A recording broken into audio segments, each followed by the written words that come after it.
last-minute shake-up at 5:30 a.m., laundry situation not good. And when your focus is on helping your clients, it's easy to forget about yourself. But NASM knows trainers. Morning, Ryan. Is there Taylor? And staying in front of the day isn't always Hey, as simple as 1, 2, 3. So when the unexpected has you pressing pause, What's the latest on creatine? I'm going to get back to you on that. let NASM1 help you press play. Visit NASM.org to sign up for a membership today. You're listening to the Peak Physique Podcast with Andre Adams on the NASM Podcast Network.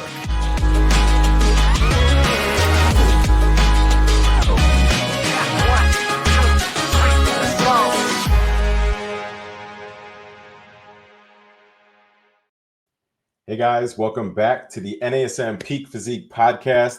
I'm your host, Andre Adams, NASM Master Trainer and IFBB Physique Olympian. And boy, do we have a special treat for you guys today. We have an episode we've dubbed the Mind Muscle Mastery Pro Level Physique Prep. We got a special guest today. And before I bring him into the show, we're just going to go down his list of credentials and accolades. He is a Doctor, PhD. He is an IFBB Pro Prep legend, has worked with countless Mr. Olympia competitors and champions, and he's most well known for blending his approach, which includes science, so evidence-based science, health, and most importantly, long-term sustainability in the sport. Today, we're pulling back the curtain on what separates the great from the elite and how mindset, muscle, and metabolic mastery all come into play. Please welcome my good friend, Dr. George, the Guru Farah, to the Peak Physique Podcast. Welcome, George. What's up, everybody? All right. Hey, it's a pleasure to have you here with us for the first time. And I'm sure in the coming months, there are going to be more appearances, more collaborations. You and I actually have an IG Live coming up with our good friend, Tyler Mannion, as well. But George, it's an honor to have you. The honor is mine. Honestly, it's a pleasure. You know, my main thing is, I mean, you already, from all people, know what I went through this morning. Yep, I do. You know, so in all reality, man, this is the sport, you know, that made me who I am today. And the least I can do is to always give back. You know what I'm saying? Yeah. And it makes a huge difference, right? It's like you said, just paying it forward. And you're one of the few that can speak to it from so many different perspectives as an elite athlete yourself, an IFBB pro, and obviously as a coach, and then doing what you do with your practice. So you've got, you know, all these different perspectives that you can really speak to it and help guide, whether they're athletes or maybe newer coaches getting in the sport. So again, it's just an honor to have you here. And some of the main things that I want to talk about with you today are what makes your approach different. And, you know, when we think about that health first prep, long-term sustainable career and longevity in the sport, give our followers kind of the high level overview of what makes the George Farah mindset and approach a little different than the traditional coaching and bro science that we see in the industry. Well, I was always, you know, bodybuilding and heart. You know what I'm saying? And what made me actually a good coach, not just being a bodybuilder, you know what I'm saying?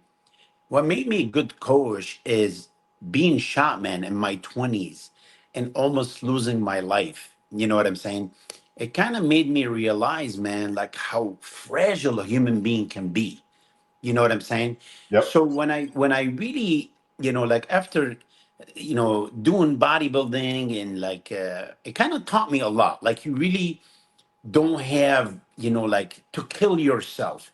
So basically what I'm trying to do, man, is to prove to everybody, you know, with almost 200, probably I have like over 200 Olympian, you know what I'm saying?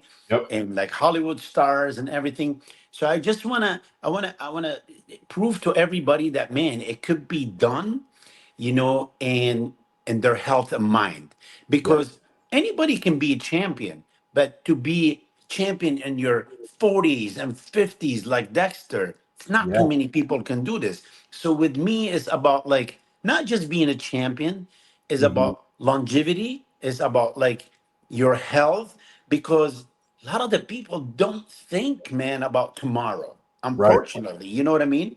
So that's why my approach is a little different than a lot of people. And I love that approach. And in reality, that should be the only approach that we take, right? Because you only get one body. And it's different too. When we're putting our own bodies through it, we can be a little selfish. And, if you understand the risks of what you're putting your body through for the more extreme side of the sport, that's one thing. But when we're coaching other athletes, it's our duty and our responsibility to make sure that people stay healthy, right? We're staying within our scope of practice and ultimately producing the most successful physique outcomes we can in the safest way, right? The lowest risk way possible. And in fact, that's how you and I connected, right? We actually connected through Tyler regarding the NASM partnership and the physique and bodybuilding coach course. And I know you were pretty excited about that as well. What value do you think the NASM physique and bodybuilding coach course and this partnership with the league will bring to future generations and coaches? Honestly, it's this is the sport. Listen, the Manians has put an amazing platform for all of us. I mean, we can say whatever we want. You know what I'm saying? If it wasn't for Mr. Jim Manion and now Tyler, we won't have that great platform, man, that make us travel the world, do stuff that we love to do. You know what I'm saying? So Yep. how can I not give it everything I got? You see what I'm saying? So that's why we need, between you, me, and Tyler and everybody, we need to teach, the new generation, man, that there's life after bodybuilding. We need to do it Yes. right. We need to do it, smart. Because, as is, like I used to walk everywhere being a bodybuilder, that automatically people think you're an airhead. I'm like, Right. wait a minute, dude. I'm too educated for you to call me an airhead. You know what I'm saying? So Yep. even when I was just a dietitian, but what I'm trying to tell you is, we need to show, man, because we're like I don't know, man, how to explain it to you, but we're like kind of like the vein. We're the heart of Mhm. this sport, and we really need to pay it forward by showing them, like, listen, man, nothing is impossible. You know what I mean? But Yep. we have to be smart, and that's why me and you and Tyler, we doing what we're doing. Exactly. And in any great things that we do, any organization or industry, it starts from the top down. And Amen. again, kudos to the Manions and the entire team, Robin Chan, everyone that's helped drive this initiative, because that's what strong leadership looks like. And if we can sit here and help support it and make our athletes healthier, make the sport perform better as a whole, hey, I'm all about it. So again, you guys that aren't familiar with it too, you can always go to the npcnewsonline.com website, check out coaching, and then check out the NASM Physique and Bodybuilding Coach and the Meal Prep Made Easy course. But we're here for it. So, George, we've got some fun things that you and I are going to chop it up on. Let's And these go. are kind of quick hitters. And these are burning questions. I'm sure our followers will probably ask us on our IG Live in a bit as well. But nutrition for physique athletes. We'll keep it a little high level, but I want to point out some of the most common things that we run into. The first one is why cookie cutter plans don't work especially at the top pro level. So let's have you weigh in on that. And, let's talk about why it's important to have, hyper specific plans to the individual, and why cookie cutter plans just don't work in this sport. You know what's so funny is like, people, like, even now, some, like athlete, they were with me, they're like, oh man, I'm gonna try, like chat GPT or whatever. I'm like, okay, good luck. And then Yep. like couple months later, they're coming back, coach, please, man, let me know. Listen, first of all, cookie cutter is not gonna work, not when you're at the elite. Your metabolism is, it's not a spreadsheet. What worked for someone else is, prep might crash you, you know what I mean, or might crash your thyroid. So each athlete has a different tolerance, insulin sensitivity, adrenaline capacity. We're all different, man. You can't just like, okay, cookie cutter and just do this and do that. I mean, it really, Right. like, sometimes it made me so upset because, like, some guy will hire me from like overseas. I don't want to tell you which country, but they hire me, and I said, okay, let me know what you've been doing. And they send me diet. Now, mind you, the guy is only like 75 kg, which is like Right. 160 pounds or whatever. He's following a diet that I gave it to somebody 10 years ago, and the Yeah. guy's 120 kilo. Right. So he's like 260 some. So it doesn't work like this. So, Yep. I mean, it's very different, man. For elite athlete, you have the meal timing, the macronutrient manipulation, everything, meal timings, like I was saying. So, when you're 6% body fat and trying to get to 3%, Yep. that's when nutrient, somebody that know about partitioning and critical, how Mhm. could, make anybody like, yeah, if my mom or my aunt want to lose weight, it's easy to follow Right. Chat GPT or whatever. But when we're talking about elite, man, it's very, very different. You have to Yeah. manipulate the macros, based on the body composition, the training intensity, and how is blood glucose. Like I always ask my guys to check their blood glucose after certain, like I'm really different, man. It's like I always believe in paperwork and stuff. I don't just like, oh yeah, just go ahead, do this. No, no. Everybody's different. I'm Yes. telling you, I write thousands of diet. I can bet you anything that there's not one diet like the other because everybody is different than the other. You know what I'm saying?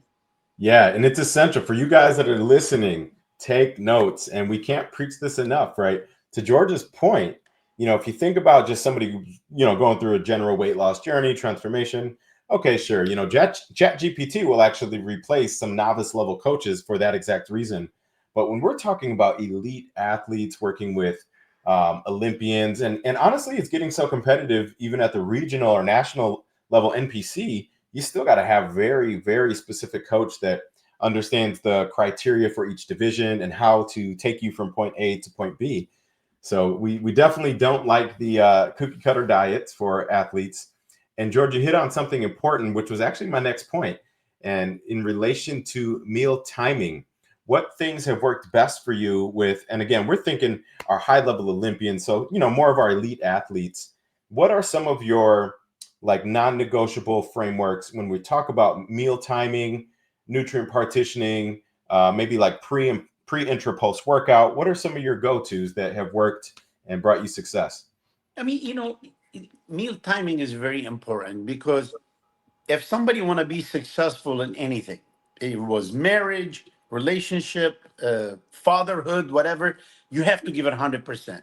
When you're an elite, you have to be like a robot, man. Like, honestly, and this is the people that I see, they have done tremendously in the sport. Like, they don't like, listen, don't get me wrong. I want the coach and athlete relationship to be open. I want people to ask questions. Like, I want people, if they went to the bathroom more than once or twice, to let the coach know, hey, man, this food is not sitting right. I'm going to the bathroom. But the rule of the thumb, we have to give 2.5 to 3 hours, for better utilization, for better absorption, but not necessarily, like, oh, you have to spread your meal equally. It's not really necessary because I'm a science-based guy.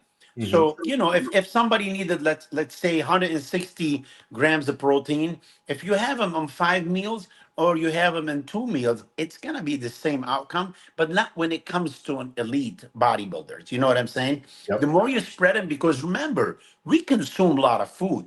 So if you have one big meal, you're gonna sit there bloated, inflamed, etc. You know what I'm saying? So yeah, that's why for us, the elite, it's very important to be like, man, you set like a robot. Like if you wake up every day around 6 in the morning, make sure you do the same. So your breakfast, let's say at 7, Yep. great. Your next meal at 10, perfect. But make sure like every day. The reason why I'm saying every day we need to be like a robot is because when you make a little changes, man, your body recognizes it like, whoa, Yeah. because as a human, our brain is very smart and you can adapt quickly. Just like when somebody go to gym, if you do biceps 20 pound for 10 years, guess what? Your biceps gonna stay the same. But now Hmm. if you see the 20 is easy and you go to 25, now your muscle's gonna keep adapting. In order to adapt, it's gonna grow. It's gonna say, oh, okay, I'm getting more. So the same thing with food, you don't want to just, to adapt. So always you make those little changes and all of a sudden, boom, your whole physique change. Yeah, and that's the importance of the weekly check-ins too with coach, right? Because that's where we can help guide athletes so that they don't plateau. Or to your point, if they're having digestional issues, maybe there's some, GI distress, maybe there's a lack of gut microbiome diversity, and we want to encourage different types of, lean proteins, carbs, and these types of things. And one of the things you hit on there that is very important too is metabolic adaptation. So we also cue and teach this in the NASM PBC course, right? Throughout the course of a prep, traditionally, we're going to see, because to your point, the body's very smart, right? So if we're at a caloric deficit for long periods of time, we'll start to see some downregulation of thyroid hormone, metabolic adaptation, insulin and leptin resistance, and these types of things. And that's actually a good segue, George, when we're talking about the meal timing, right? We talked about the importance of maybe spreading those meals out when possible, but then also the the amount of food, because that can spike different hormones, right? Including insulin and these things. So we want to time those around our workouts, for example. But yeah, thinking through that with your thoughts on nutrition, what do you think about refeeds, carb cycling? What strategies have worked the best for, especially your big, the bigger guys too, like our super heavyweight bodybuilders? Do you guys traditionally carb cycle on prep, and do you implement strategic refeeds? Yeah. I mean, listen, refeeding does work. You know what I mean? But not like some people that tell me it's cheat day. It's a metabolic Mhm. reset, like we said. You know what I mean? So Yep. we use it strategically to like kind of like upregulate your leptin, for an example. You know what I mean? Your thyroid, your glycogen storage and stuff. You don't just so carb cycling do work, you know what I mean? But not if you're still inflamed. Like for an example, if somebody send me pictures, you said once a week. Sometimes I ask my guys to send me every 2 3 days. You know what I'm saying? Yep. Because then if I see like he's going to flat, well, okay. But if he's still inflamed and stuff, I'm like, no, we can't. You know what I'm saying? I can't. Because if you Yep. bloated, for example, you're not absorbing the food. So why should I give you more food? You see what I'm saying? So, Yeah. yeah, it's definitely, and at the same time, some people talk about how our metabolic adapt. Yeah, Hmm. it's true, but if, like, let's say your total calorie intake is 3,000 and you're only eating 1,200, yeah, you're gonna lose weight, but that doesn't make you hardcore. You are actually hurting yourself. You're losing Right. muscles. You see what I'm Yes. saying? And that's what we talk with the normal people when they used to come to me, to my clinic, and they say, yeah, I want to lose weight. I want to lose like 20 pounds in 2 weeks. I'm like, hey, you're at the wrong place. You know what I'm Right. saying? Because anybody can lose it, but then you gain it back and some, because now you slow down your metabolism and you mess yourself up. You see what I'm saying? Yep. So, like, that's why I always say dieting, especially for bodybuilding, should be like landing an airplane, nice and slow. You go too Yes. fast, you're gonna crash. Yeah, and that's spot on. That's been my experience too, George. I'm glad that you bring that up, because you're exactly right. And for you guys that are, thinking about prepping, or maybe you've got your eyes on that particular show, work with your coach to build out a time frame that makes sense, right? We've got to account for time to get your blood work correct in the off season or the improvement season, make sure hormones and everything, all your key health indicators are in a great place to even take on a prep. But then also make sure that that timeline makes sense. On average, let's say we have a goal of dropping 0.5 to 1.5% body fat per week, or maybe it's a weight loss goal of 1 to 2 pounds per week. And you can kind of math it out to see how many weeks of prep you would need to get stage lean, right? Fat free, and Of hit the course. conditioning target. So let your coach help guide you, because a lot of times, George, as you and I know, we will get athletes that just say, hey, coach, there's a show in 7 weeks and it's in my backyard, and they've got 30 pounds to lose, and it just doesn't really make sense for that individual. But then if you tell them, you okay, let's do it, and they do horrible, they blame you. Correct. And or you have to get way more aggressive than we're comfortable with as a coach, Yes. right? Yes. And that's not good either. So No. No. definitely, guys, hope you're taking notes. And if you guys are just joining us, this is the Peak Physique Podcast, and we've got our very special guest in the house, Dr. George the Guru Farah, one of my idols in the sport. And George, we're throwing out some good information here. We just covered some high-level topics on nutrition, and we might circle back to that in a bit. But one thing I want to talk about for sure is also kind of training methodologies. And let's start at the top. Like, in your opinion, how, as we evolve as athletes, how does the training differ from, let's say, a novice athlete to an IFBB Olympian? So think about effort, amount of time in the gym, intention with each lift, or intensity of the lift. How does that evolve from novice to Olympian? Listen, I mean, if you somebody not necessarily even pro, but if you a seasoned bodybuilders, you know what I'm saying, especially when you pro, but I'm saying, like, even if you're seasoned bodybuilders, you don't just lift weight. I don't just go there. Like, me and Kai, we used to have that talk. I said, Kai, you're not just here to say, oh, okay, no, you gotta make you gotta execute. You gotta make every rep, it's with surgical precision. Like, that's what I call it. So I used Yeah. to tell them, listen, man, all the way down, all the way up, squeeze the muscles. You know what I mean? Because that's how you're gonna fire up. You don't just waste a single movement, because Right. we time is the most important thing in life. And if you really want to become a champion, you can't waste time, man. It's not just about doing more, or, oh, it's about, doing it. It's about doing it better. It's about, like, Yeah. executing everything perfect. You know what I'm saying? Yep. And that's where we really get into, like, the volume versus intensity discussion too. If we take Kai as an example, I actually got this question. We had my buddy John Jewett, right, J3U, on the podcast, and we were talking about, do advanced athletes have to train? Can they train lighter than, let's say, a novice athlete and still get the result? And I had kind of a split response to that. I said, look, if we use Kai Green as an example, look at Kai right now, right? It's been almost a decade since Kai's been on stage, and he's still huge. 2016, his last Yeah, time. right. He swept up all the Arnolds in 2016. And Yes, so yes. my first part of the question response was, if you're just looking to maintain that foundation of muscle that you previously built, yes, you can get away with less intensity in the gym, and it's a little easier to maintain that than it was to build it initially. However, we are competitive bodybuilders, and this sport, we want to do things to the max, right? I don't think there's any one of us that's like, that's enough muscle. I don't need any more muscle. Like, our goal is to always improve, or maybe we don't need a ton of muscle, but we're trying to refine and balance proportions and symmetry. So the second part of my response was, our intensity and our work capacity goes up as we get more advanced, because we've now conditioned our body to be able to handle more stimulus. And it also takes more stimulus the more advanced your physique gets, because we'll start to plateau a bit, right? So that was like a fun question, though, volume versus intensity at the Olympia level. And I think that's going to be different, though. George, what's your experience working with guys? They asked me the same question when we were at the Olympia University, because I was like one of the panels, and I honestly told them, listen, more volume doesn't mean better result, because you can't out-train poor recovery or bad form. You see what I'm saying?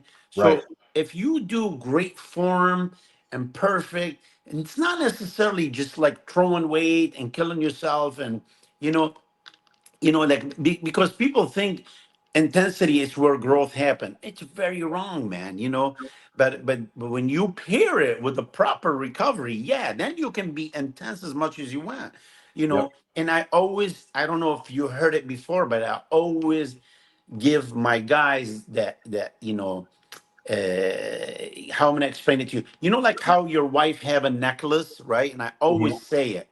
It's bodybuilding is like that necklace. If it's one link is missing, you're not gonna have a necklace. It's gonna fall off. Right. And what I mean by that is, like, you gotta train. Your form is gonna be perfect. Your food's gonna be perfect. Your rest is gonna be perfect. You know what I mean? So in recovery, it's not just rest. It's active part of the plan. You Yes. know, you gotta sleep, hydration, cortisol aren't managed. Your organ will stall, and that's what a lot of people don't understand. So that's why I call it that necklace. You know what I'm saying? Yeah. Everything have to be perfect. because I see a lot of people, they get in the gym together at the same time. And man, you see one of them just flourish and stuff. And I used to go be nosy and ask him, I'm like, hey man, you guys are brothers and you've been working out the same. How come he's bigger? He goes, Yeah. well, my brother work a bouncer. Hmm. Oh, okay. So he doesn't go to sleep at 2 o'clock, 3 o'clock when he's done. I go to sleep at 10. And now it's so weird. I used to say, man, sleep early. But right now, there's actually studies show if you sleep before 11 o'clock, you know Hmm. what I mean? Every hour, like 2 hour recovery, right? Yes. If you pass 11 o'clock, every hour is like 1 hour. When you go to 2, 3, every 1 hour is like half an hour. Even though you sleep in the same amount, that, Right. 7, 8 hours. So sleeping before 11, it's amazing, man, for our, circadian rhythm and everything. So it's, a lot of stuff. Like I said, it's all about balance. It is, and it's so far over, I think, a lot of novice level coaches or even athletes' heads. And it's not to say that they won't learn these things over time, but this is where the experience comes into play. And you've been doing this long enough that you fully understand and have mastered the relationship between all these different facets of contest prep, right? When we're talking about recovery strategies, we're talking about cortisol management, circadian rhythm, deep sleep, and REM stages, and how all these things ultimately contribute to producing muscle, reducing belly fat, and maintaining your ability to prep healthy over a long period of time. So with that too, how many rest days do you normally implement with, let's take some of your top guys over the years, like a Dexter or a Kai? How many rest days have been necessary for some of those elite guys down the stretch? Depends. Like, let's say if you're prepping for a show versus an off season, Yes. okay? Like an off season, honestly, I don't think you should go to gym more than 4 times a week. Hmm. You know what I'm saying? Because I said it and I always say it. Your muscles don't grow in the gym. They grow Right. in the kitchen and in your bedroom. You know what I'm saying? While you're Yep. sleeping and resting and eating. You see what I'm saying? So now during the prep, I always suggest for everyone is listening, you Hmm. never go more than 3 consecutive days without 1 day resting. Otherwise, you're gonna halt. Nothing's Yeah. really gonna happen the right way. And this is we're talking getting ready for a show, and you're getting closer. You know what I'm saying? Right. It's okay to minimize, but in all reality, I think like even with me, even getting ready for a show, I never did more than 5 days a week. This is Yep. me. Yeah, and this is where, like we mentioned earlier, it can vary depending on the individual and also the division too, right? 100%. Like our Yes. super Yes. heavies are definitely going to need more recovery. It's just right, Yes. their intensity, their bodies go through a lot more punishment than a fit model or a bikini athlete, right? Right, where we Oh, might just dude, be and it's like I said, different. like you Yeah. said, it's perfect. Everybody's different.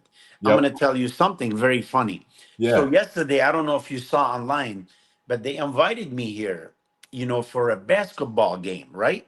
Yeah. And it's like all the legend came, couple people from the Lakers and stuff, and they said, George, you're very famous. We're doing it just to like raise some money for the mental health in my area, right? Hmm. So they dressed me. So I went there and let me tell you some.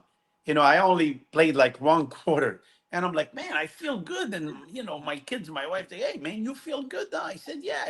And and everybody's like, hey, remember you have surgery tomorrow morning? I'm like, yeah, but I Yep. feel great. Let me tell you some. I woke out of the bed. I couldn't even walk. I'm like, oh my God. So, Yeah. versus a young guy, he doesn't even care, but when you're like me, you're mid-50s now, man, it's totally, but so that's why I said every individual is different, not just like not just if you're men's physique or what, even your age, like how you recover, how you sleep, see what I'm saying?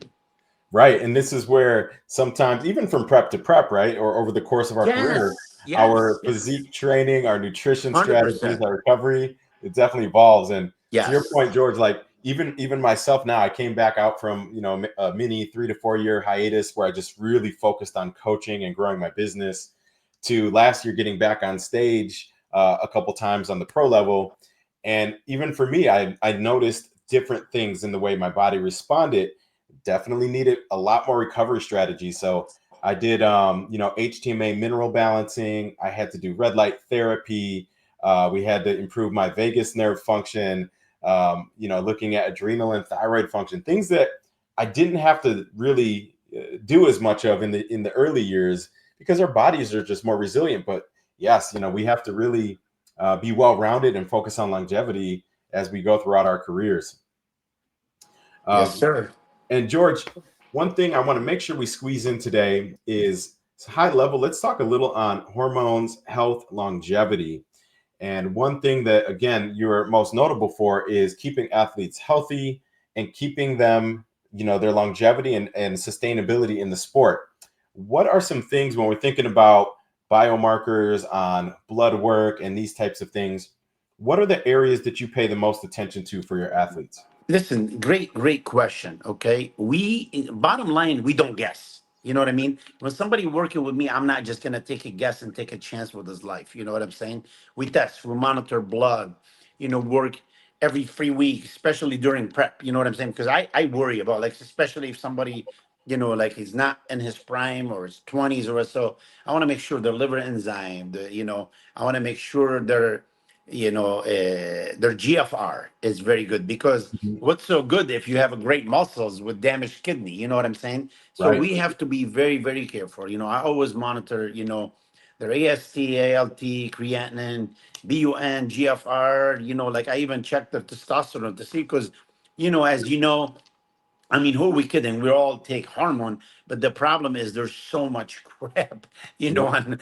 so sometimes that I looked at guy, I'm like, hey man, do me a favor, please go, get test your testosterone, cortisol, thyroid, whatever, because I want to see what's going on, because Right. it's something is not clicking here, you know what I mean? And then, if somebody's saying, well, I'm taking like, 2 cc, 2 milli, whatever, and then you test their blood work and their testosterone is under 300, I'm like, hey buddy, Yep. whatever sesame oil you're buying, you gotta go somewhere else, and I'm Yep. being real, you know what I'm saying? But the Yeah. bottom line, listen, man, you gotta test. You gotta test. There's like I said, there's no other way. It's non-negotiable with me. If you want to work with Yep. me, especially if you're elite, athlete, you're gonna say, you know what, man, you gotta. And I'm not just talking about me. I think every coach that work with elite, Yes. should at least ask them. And honestly, I have put myself out there and Mhm. telling a lot of coaches, listen, man, if you need any help, it'd be my pleasure really to give you a hand, because I feel like God kept me here for a reason, man. From me being shot and going into a coma, almost died, 7 cardiac arrests, and now, stage 4 cancer and surviving. So the least I could do, man, is just like pay it forward. You know what I'm saying? And also, you got to look at for digestive health, see if, the marker, if he's getting bloated, because they can ruin your absorption, So there's a Yep. lot of stuff we look into it. You know what I mean? Yeah, you definitely hit all the big ones. When we're thinking about heart health first and foremost. In fact, our good buddy, Dr. G, Guillermo Escalante, right? Guillermo helped author and do some peer reviewing work on a few papers recently. And one of those studies were the enlarged organs, specifically heart, kidneys, these type of tissues in the body of bodybuilders over time, right? And left ventricular hypertrophy obviously can be a huge issue, but definitely paying attention to all those different biomarkers and having more of a collaborative approach with other specialists, medical professionals, because we can work collectively with these teams and these experts, and we can help navigate some of the challenges that our athletes are facing, but still produce a physique outcome and reduce risk, which is really the end goal, right? Amen. Amen. Yeah. So, George, I know we're coming up on our time limit here soon, but I want to make sure that you and I drop some advice to aspiring physique athletes, physique and bodybuilding. What is your Everybody. advice? And we're going to hop right back onto an IG Live soon. But what is your advice for aspiring physique athletes that maybe they're thinking about competing, or they've competed for a while, but they're having trouble getting to that next level? What advice do you have for those athletes? Honestly, it's all about consistency. You have to be consistent in everything in life. If you give anything 99%, that's what you're going to receive back. But you give everything 100%, you're going to receive 100% back. You know what I mean? And but you need to remember, because there's a lot of, the problem is there's a lot of coaches out there, and everybody and his mother are coach, and like what we said, so if your prep is leaving you broken, that's not coaching, that's abuse. You know what I'm saying? Because a lot of Mhm. people, I see them, they just like copy and paste and send and stuff. So you should be able to train hard, all the way. Honestly, I'm saying, to like when I look at Dexter and everybody and myself, you should be able to train hard, man, into your 50s, even like not, like have an organ failure when you're 35 and you miss the mark. No, no, no. This is very important. So yeah, give everything 100%. But when I say, because the reason why I'm talking, about it, because I don't want people to think when I tell them give her 100%, that means they should go blindly. Listen, if you ask a simple question to your coach, you know what I mean, Mhm. and he can't really like explain it to you, and he said don't worry about it or whatever, no, there's something's wrong there. You know what I'm saying? Yep. You need to get a good explanation and say, you know what, okay, that makes sense for me. You know what I'm saying? Otherwise, like I said, you can just go use Chat GPT like some of these people are doing. Yeah, you're exactly right. It's that coach-client relationship, having a safe, open communication. And it doesn't matter if Yes. it's a male-to-male coach-client. It can even be more intimidating for a male-to-female, right? Male coach, female client, where they might be a little bit nervous to ask a question or share something. So if you're coaching athletes, definitely make sure that you are open and available and your athletes feel comfortable being transparent with you. 100%. Yep. Well, George, you and I are going to have to make a little mini series because I feel like we could probably spend an entire episode on any one of these topics. Again, you are just a plethora of knowledge. So we definitely appreciate you dropping on the podcast and sharing some insights. And for our followers today, where can they find you online? Instagram, if you've got your I mean, website all or what they Twitter. have to do, Google my name, George Yeah. Farah. You know what I mean? They'll find everything about me. You know what I'm saying? It's very Yep. simple. So Yeah. yeah, man, I'm like, honestly, I love, I tried couple years back, like when I was helping Andrew Jack and Blessings and stuff. And like after the Olympia, I said, man, I don't want to do this anymore. But then I get the itch. I'm like, oh man, I can't. Like even I apologized from those guys like Andrew Blessing. I said, you Yeah. guys, man, you have to do it. Let's find another coach or whatever. And that's why, you'll never see me talking bad about any other coach, because I Yep. love them all and I respect them all. And honestly, I have a lot of coaches, and I have more respect for them when they reach out and asking me something about somebody's health or kidneys and stuff. And the Yeah. reason why, not because I'm smarter than them, but because they know that the guy almost died, man, a couple of Yeah. times. And I'm a member of Harvard research team, so I know a few things, that others don't. You see what I'm saying? So Yep. that's, and honestly, I'm proud of a lot of I mean, we have some amazing coaches. Yeah, of course you have, just like your fingers, not all of them the same. You know what I'm saying? There's a Yep. great coaches and there's bad coaches. But, let's focus on the good of our sport. Let's all stick together. Like I said, I'm willing to help you, help anybody who's listening. Any Yes. question they have, it'll be my pleasure. Seriously. Well, George, we truly appreciate your knowledge and your passion for the sport. And I definitely will be reaching out at times. And again, you're at the point where you can coach the coaches and mentor and just pay it forward. And I think that's the mindset that everyone in the sport should have. So definitely a pleasure being able to pick your brain and chop it up. And for you guys that are online, you know where to find me, of course. You can go to Instagram. It's just Andre Adams _official. You can also find George through my page. My email is trainingbydre@gmail.com, and you can find me at teamadamsprep.com or andreadamsofficial.com. And if this lit a fire under you, I encourage you, subscribe to the Peak Physique Podcast and NASM Podcast Network, and make sure to share this episode with someone else chasing greatness. All right, guys, thank you all for tuning in, and we will see you back next time on the Peak Physique Podcast.